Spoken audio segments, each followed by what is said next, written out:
This channel does not promote any violent, harmful, or illegal activities. All content provided by this channel is meant for an educational purpose only.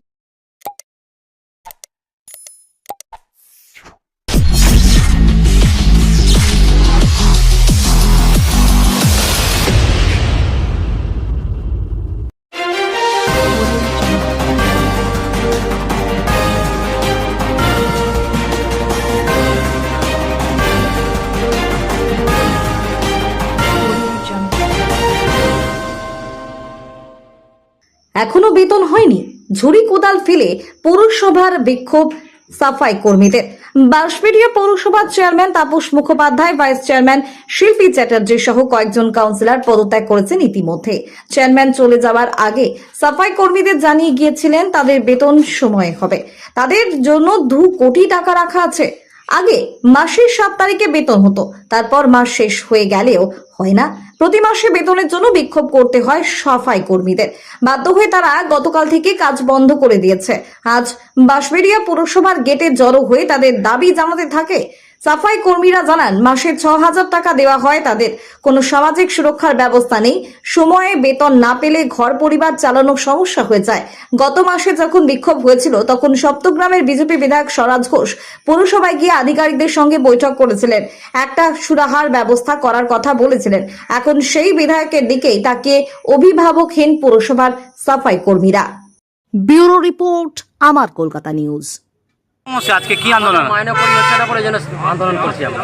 আমাদের মাইনে আগে দিত 7 তারিখ, 7 তারিখের জায়গায় 10 তারিখ, 10 তারিখের জায়গায় 12 তারিখ, 12 তারিখের জায়গায় 16 তারিখ, 16 তারিখের জায়গায় 22 তারিখ, 23 তারিখ করে দিচ্ছে। আমরা মাইনে কিন্তু পাচ্ছি না। আগের চেয়ারম্যান ছিল, ও ছেড়ে উড়ে চলে গেল। নতুন যে চেয়ারম্যান আসলো উনি বললো কি আমি 2 কোটি টাকা আর লেবারদের মাইনা আমি রেখে গেছি। তো কই আমাদের মাইনা হচ্ছে কোথায়? হ্যাঁ, চেয়ারম্যান তো বলছিল মাইনা রেখে গেছে আপনাদের। ওই মাইনাটা গেল কোথায়? তাহলে টাকাটা গেল কোথায়? আপনারা এখনো পাননি? না, আমরা এই জন্য ধর্মঘাট করছি। আর যতদিন আমাদের মাইনে না হবে ততদিন আমাদের ধর্মঘাট চলতে থাকে। কাজ কি এখন কোনো কাজ হচ্ছে না? কোনো কাজ হচ্ছে না। আমরাও করবো না, কাউকে করতে দেবো না। সোমবার থেকে কাজ বন্ধ করেছি, ঠিক আছে? আমরা সোমবার থেকে কাজ বন্ধ করেছি, আজকে মঙ্গলবার। এখন যতদিন মাইনা আমাদের না দেবে ততদিন এরকমই চলবে। তাহলে এই মাইনা নিয়ে আপনারা কোথায় দাবি করেছেন? এখানে পৌরসভা কাউকে দাবি করেছেন? কাকে করেছেন? এপো সাহেবকে, বড়বাবুকে, ইও সাহেবকে, সবাইকে দাবি করেছি। তারা কি আশ্বাসন দিল? হ্যাঁ, ওরা বললো কি আমরা আমাদের হাতে কিছু নেই, আমরা কিছু করতে পারবো না। এই চেয়ারম্যান কিছু রেখে যায়। আমরা বললাম কি কিছু রেখে যায়নি বললে হবে? উনি তো বলেছে 2 কোটি টাকা রেখে গেছি, লেবারদের মাইনা রেখে গেছি। তো কই মাইনাটা কোথায় গেল? টাকাটা গেল কোথায়? এই জন্য আমরা আন্দোলন। ওর বাদ দিয়ে তো অনেক কাউন্সিলর আছে, তাদেরকে জানিয়েছেন নাকি? না, ওদেরকে কেন জানাতে যাবো? আমরা কাউন্সিলরের বাড়িতে কেন যাবো? কাউন্সিলরের বাড়িতে অফিস যাবে, আমরা যাবো না তো। আমরা এখানে ডিউটি করে আমরা এখানে ধর্মঘাট করবো, কারো বাড়ি ঘর যাবো না। কারণ এখন পুরো 22 ওয়ার্ডে কাজ হচ্ছে না। হ্যাঁ, কোথাও কোনো ওয়ার্ডে কাজ হচ্ছে না। 1 থেকে 22 অব্দি কাজ বন্ধ। কি দাবি নিয়ে আজকে আন্দোলন? সমস্যাটা বলো। আজকে আমাদের প্রথম দাবি হচ্ছে আমাদের সময় মতো বেতন দেওয়া। কারণ আমাদের আগামী দিনে বিগত দিনে আমাদের মাইনে দেওয়া হতো 7 তারিখ, তারপর 10 তারিখ, তারপর সেটা 15, 18 থেকে এখন 29 তারিখ পর্যন্ত পৌঁছে গেছে, তাও আমরা মাইনা পাই না। এখন হয়েছে 3-4 মাস ধরে এমন হয়ে গেছে, আমরা প্রত্যেক মাসে আমরা ঝামেলা অশান্তি করব, কাজ বন্ধ করব, তারপরে বলছে যে আমরা দেখছি মাইনা কোথা থেকে জোগাড় করা হয়। তা কিন্তু যেই চেয়ারম্যান ছিল আমাদের, প্রাক্তন চেয়ারম্যান, যেই এই রিসেন্টলি আমাদের ইস্তফা দিয়েছেন, তিনি বলে গেছেন জনসাধারণের সামনে আর আপনাদের মিডিয়ার সামনেই বলে দিয়ে গেছেন যে আমাদের জন্য আমাদের মায়না পুরো টাকা রেডি করে রেখে গেছে, প্লাস আবাস যোজনার টাকা, আরও কিসের টাকা উনি রেখে গেছেন। তো যখন রেখে গেছেন আমাদের টাকাগুলো গেল কোথায়? আমরা টাকা পাচ্ছি না। আমরা অফিসে এখন কাউকে বলার নেই। তো ইও সাহেব আছেন, ইও সাহেবকে আমরা সবাই মিলে বলতে গেছিলাম যে আমাদের মায়নাটা কি হলো। যখন বলতে গেছি তখন বলছেন যে আমরা চেষ্টা করে দেখছি তোমাদের মায়নাটা কোথা থেকে জোগাড় করা যায়। তো আমরা বললাম যে আমাদের মায়না তো রেখে দেওয়া হয়েছে। উনি তো বলেছেন, বলছে কোথায়? কোনো টাকা রেখে দেওয়া হয়নি, উনি মিথ্যা কথা বলেছেন, এটাই আমাদের জানালো। তো আমাদের টাকাগুলো কোথায় গেলো সেটা আমরা জানতে চাই না। আমাদের সময় মতো আমাদের মায়নাটা চাই। আর আমাদের এই বেতনে হচ্ছে না, আমাদের বেতনটা বৃদ্ধি করতে হবে। আমরা বেতন বৃদ্ধি আর সময় মতো 1 থেকে 10 তারিখের মধ্যে যদি মায়নাটা না দেয়, আর যদি মায়না না বাড়ানো হয়, আমরা কোনো শ্রমিক কাজে যাবো না। এখন কত মাইনা দেয়? এখন আমাদের 6,000 টাকা মাইনা ঠিক মতন কারো দেয় না। 6,000 টাকা মাইনা, তার মধ্যেও রবিবার আমাদের ছুটির দিনগুলোতে কাজ করি না, সেগুলোর পয়সা কাউকে দেয় না। অর্ধেক ছেলের এমনি যেগুলো সরকারি ছুটি হয়, দুর্গা পুজো বলো, এই পুজো বলো, যেগুলো এমনি ছুটিগুলো হয়, সেই ছুটিতে আমাদের কাজ করি না, কিন্তু পয়সা দেয় না, এইগুলো হয়। আর তার মধ্যে অর্ধেক ছেলের পিএফ আছে, তো অর্ধেক ছেলের কোনো সুরক্ষা কিছু নেই। ঠিক আছে, যাদের পিএফ আছে তাদেরও ঠিক মতো টাকা জমা পড়ছে কি না কোনো খবর নেই। 2.5 বছর ধরে কোনো টাকা জমা হচ্ছে না, কিছু নেই, কোথায় যাচ্ছে টাকা জানিছি না।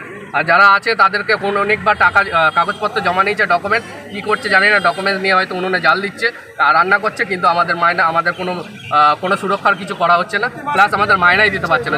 যখন বলছি আমরা মায়নাই দিতে পারছি না, তো আমরা মায়না বাড়াবো কোথা থেকে? তো এরকম করলে আমাদের কি করে চলবে? 6,000 টাকা মায়নায় আমরা মজদুররা কাজ করে বেড়াই, লোকের বাড়ির নোংরা ন্যাপকিন থেকে শুরু করে আমরা পচা গু মুখ সব আমরা ঘেটে বেড়াচ্ছি। তারপরেও যদি এই মায়না আমাদের যদি না দিতে পারে আমরা কোথায় যাবো? না খেতে পেয়ে মরে যাবো। তো এরকম করে বাচ্চারা স্কুলে পড়াশোনা করে, ওদের মায়না দিতে পারি না, পড়াশোনার মায়না, স্কুলের মায়না, বই কিনতে পারি না, ভালো মন্দ খাওয়াতে পারি না। আর ওনাদের দেখুন সবাই ইংলিশ মিডিয়ামে পড়ছে, 4 চাকা গাড়ি করে ঘুরে বেড়াচ্ছে, আমরা একটা সাইকেল পর্যন্ত কিনতে পারছি না। স্যার আমাদেরকে দেখুন, আমাদের সবারকে আবেদন আছে যে আমাদের মায়নাটা ঠিক মতন দেওয়া হোক, আমরা আর কোনো দিকে যাব না, আমাদের মায়নাটা ঠিক টাইমে দেওয়া হোক প্রত্যেক মাসে, আর একটা এগ্রিমেন্ট করা হোক। এরমভাবে মুখে আমরা মানবো না, প্রত্যেক মাসে আমাদেরকে মুখে বলে দিচ্ছে, একটা আশ্বাস দিচ্ছে যে আমাদেরকে মায়না দিয়ে দেওয়া হবে। অর্ধেক ছেলের মায়না দিচ্ছে, তারা আন্দোলন থেকে ছেড়ে চলে যাচ্ছে, আর বাদ বাকি যারা রয়েছে তারা মায়না পাচ্ছে না, 3-4 দিন পরে পাচ্ছে। এরকম করে মুখে আশ্বাস আমরা মানবো না, আমাদের লিখিতভাবে একটা এগ্রিমেন্ট করা হোক আমরা চাইছি। আর তাতে ওনাদেরও সুবিধা, আমাদেরও সুবিধা, একটা ডেট করুক যে এই ডেটের মধ্যেই মায়না দিবে। তার আগে আপনি যেদিন খুশি দিন, কিন্তু তারপরে যাতে না হয় দাদা। আমরাও কিন্তু দোকানে মুদিখানা ডেট দিই, লোন স্যারকে, এখন প্রত্যেক বাড়িতে লোনের স্যারকে ডেট দিতে হয়, এই দিন আসুন, ওই দিন আসুন। তো আমরাও এখন চিটিংবাজি হয়ে যাচ্ছি সব জায়গায়। তো সেই হিসাবটা দেখুন, আর আমাদের মায়নাটা বাড়ান একটুখানি দয়া করে। বিজেপি বিধায়কদের প্রতিনিধি এখানে আছে কি না? না, প্রতিনিধি এখানে এসেছিল, প্রতিনিধি এখানে কেউ নেই এখনো পর্যন্ত। তো এমএলএ সাহেব আগের মাসে যখন আমরা আন্দোলন করেছিলাম তখন এমএলএ স্যার এসেছিলেন, উনি আশ্বাস দিয়েছে 18 তারিখে মায়না হয়ে যাবে, কিন্তু সেদিনও হয়নি। তারপরে আর কোনো আমাদের সাথে কথা হয়নি, আমাদের সাথে বলা হয়েছিল বসবে, কিন্তু আমাদের সাথে আলোচনায় কেউ বসেনি আজ পর্যন্ত। তো আমরা কোনো নেতাকে, আমরা কোনো ঝান্ডা ধরছি না, আমরা কোনো পার্টির দিকে যাচ্ছি না, আমরা আমাদের পেটের জন্য লড়ছি। তো সবাই আমরা এক হয়ে আজকে আমাদের মায়না বাড়ানো আর আমাদের মায়না সময় মতো দেওয়ার জন্য আমরা আন্দোলন করেছি। তো যতদিন না মায়না বাড়বে কিংবা মায়না আমরা পাবো হাতে একটা ঠিক টাইম মতো লিখিতভাবে, আমরা কেউ কাজ করবো না। এখন তো বিধায়ক নতুন এসেছেন, তাকে সমস্যা জানানো উচিত, আপনি কি জানিয়েছেন? আমরা জানিয়েছি, আমরা ওনাকে চিঠি করা হয়েছে। এর আগের বার যখন আমরা আন্দোলন করেছিল আমাদেরকে মংলা থানা থেকে বড়বাবু এসে আমাদেরকে হুমকি দিয়ে গেছে, আমাদেরকে জানাওনি যখন, আমরা কিন্তু যা কিছু একটা অ্যাকশন নিতে পারি। তো সেই ক্ষেত্রে আমরা আগে থানায় একখানে চিঠি করেছি, পৌরসভায় ইয়ে সাহেবকে একখানে চিঠি দিয়েছি, তাদের রিসিভ কপি আমাদের কাছে আছে, চাইলে আমরা দেখিয়ে দিতে পারি। আমাদের সমস্ত লেবারের সই আছে, এমনকি আমরা বিধায়কের কাছে, আমরা বিধায়কের সাথে ডাইরেক্ট আমরা যোগাযোগ করতে পারিনি। তো আমাদের যে এখানে সভাপতি আছে ওনাকে আমি দেওয়া হয়েছে চিঠি, উনি ওনার কাছে আশা করি খবরটা পৌঁছে দিয়েছে। বলছি তোমার থেকে কাজ বন্ধ, আমাদের সোমবার থেকে কাজ বন্ধ আছে। তো ওরা বলার পরে ইও সাহেবকে যখন আমরা বলেছিলাম অফিসে গিয়ে, আমাদের বলেছিল ঠিক আছে আমরা সোমবারে দেখছি। তো সোমবারে যদি দেখতেই থাকেন উনি, এখনও পর্যন্ত দেখা হয়নি যে আমাদের মায়না কোথায় আছে। তো আমরা চাইছি যে আমাদের মায়নাটা দেখুক কোথায় আছে, সেখান থেকে খুঁজে বের করে আমাদের দিক, যাতে আমরা চলতে পারি। তো কাজ বন্ধ থাকবে নাকি? কাজ এখন যতদিন না আমাদের এগ্রিমেন্ট করে লিখিতভাবে একটা মায়না ডেট আর এবং বেতন বৃদ্ধি হচ্ছে, আমরা কাজ করব, বন্ধ থাকবে কাজ। পুরো 1 থেকে 22 ওয়ার্ডে? 1 থেকে 22 ওয়ার্ডে সব লেবাররা মিলে আমরা এটা বন্ধ রাখছি কাজ।